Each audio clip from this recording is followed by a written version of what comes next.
열왕열왕 시작합니다. 정치부 최선 기자 나와 있습니다. 첫 번째 주제 보겠습니다. 스키피오와 예수 다 로마 시대 인물인데요. 누가 주인공입니까? 네, 이준석 국민의힘 대표와 최강욱 더불어민주당 의원입니다.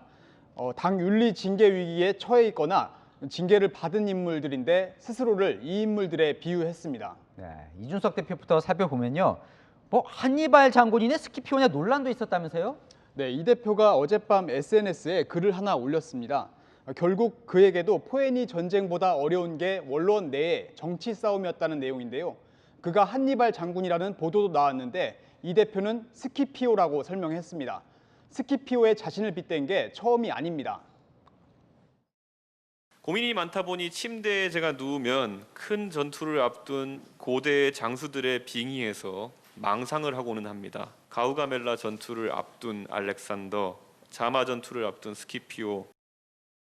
저 때는 대선 때 이제 고민이 많았다 이거 같은데 이번에 스키피오에 빗댄 이유가 있겠죠. 네, 스키피오는 전쟁 승리를 이끌어 30세에 로마 공화정 최고 관직에 오른 인물인데요.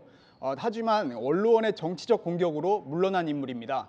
젊은 나이에 당대표에 올라 대선과 지방선거 승리를 했지만 당내 주류의 견제로 위기에 처해 있는 본인이 스키피오의 일생과 닮았다고 느끼는 것 같습니다. 자, 다음이요. 최강욱 의원은 예수를 자신에 빗댄 겁니까? 네, 표현이 좀 애매합니다. SNS에 자신이 예수로 취급될 수 없지만 십자가에 매달려 당내외로부터 계속되는 비난과 공격을 걱정하는 분들이 있음을 안다고 했습니다.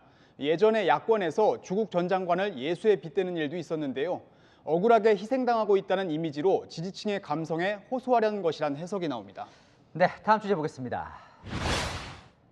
누리호가 누구의 공입니까? 연구원들 공이죠. 네, 정치권에서 여야가 모두 지분을 주장하고 나섰습니다. 오늘 권성동 원내대표는 SNS에 이명박 정부에서 시작한 한국형 우주발사체 개발 계획이 윤석열 정부에 들어와서 빛을 보았다고 설명했습니다. 민주당 목소리도 들어보시죠.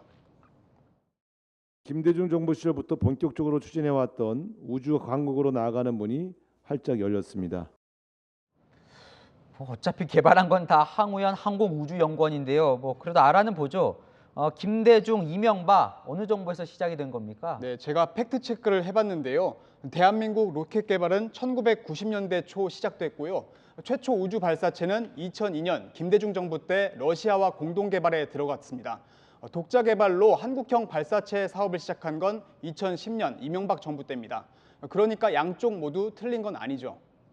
한편 문재인 전 대통령은 발사 성공을 축하하며 이제는 달이라고 적었는데요. 달이라면 문 전 대통령 별명이기도 한데 달 탐사도 본격적으로 한다죠.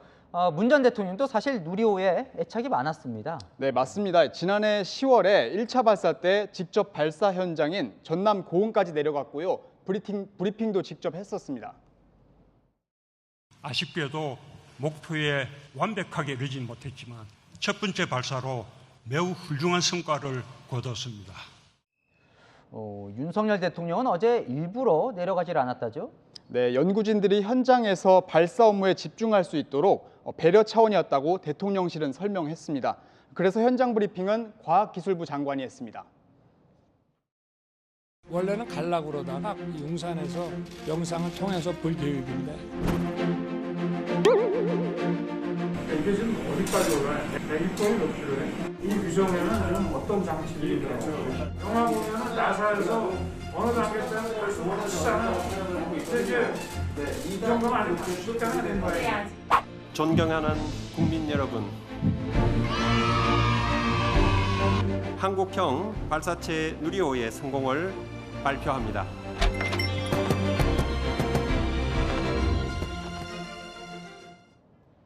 진정한 공은 어떤 정부였냐와 관계없이 묵묵하게 개발해온 연구자들에게 있겠죠. 대한민국 과학기술이 더 높이 날아올 수 있도록 잘 지원하는 게 정부 역할이겠죠. 굳이 여기에 정치는 숟가락을 안 얹었으면 좋겠습니다. 열왕야랑이었습니다.